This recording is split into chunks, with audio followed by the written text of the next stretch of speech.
2 Timothy 2. So then, you, my son, be empowered by the grace that comes from the Messiah Yeshua, and the things you heard from me, which were supported by many witnesses. These things commit to faithful people, such as will be competent to teach others also. Accept your share in suffering disgrace as a good soldier of the Messiah Yeshua.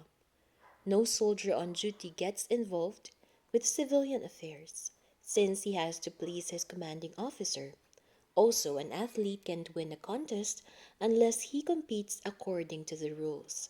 The farmer who has done the hard work should be the first to receive a share of the harvest. Think about what I am saying, for the Lord will enable you to understand everything. Remember Yeshua the Messiah, who was raised from the dead, who was a descendant of David.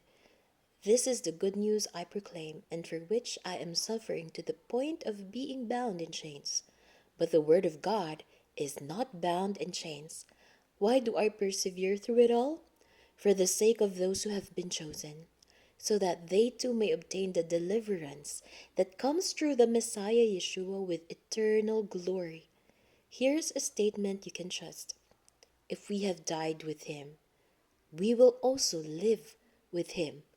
If we persevere, we will also rule with him. If we disown him, he will also disown us. If we are faithless, he remains faithful, for he cannot disown himself. Keep reminding people of this, and charge them solemnly before the Lord not to engage in word battles. They accomplish nothing useful and are a catastrophe for the hearers.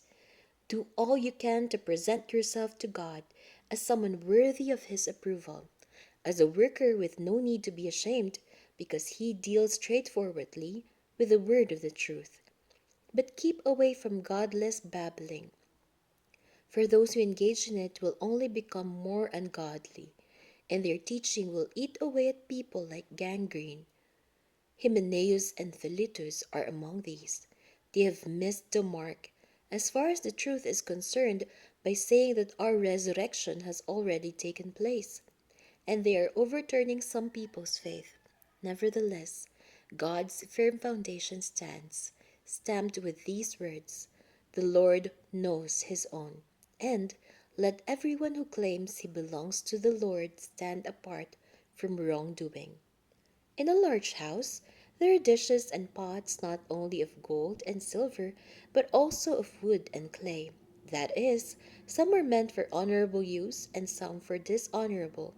If a person keeps himself free of defilement by the latter, he will be a vessel set aside for honorable use by the master of the house, and ready for every kind of good work. So flee the passions of the youth, and along with those who call on the Lord from a pure heart, pursue righteousness, faithfulness, love, and peace. But stay away from stupid and ignorant controversies. You know that they lead to fights, and a slave of the Lord shouldn't fight.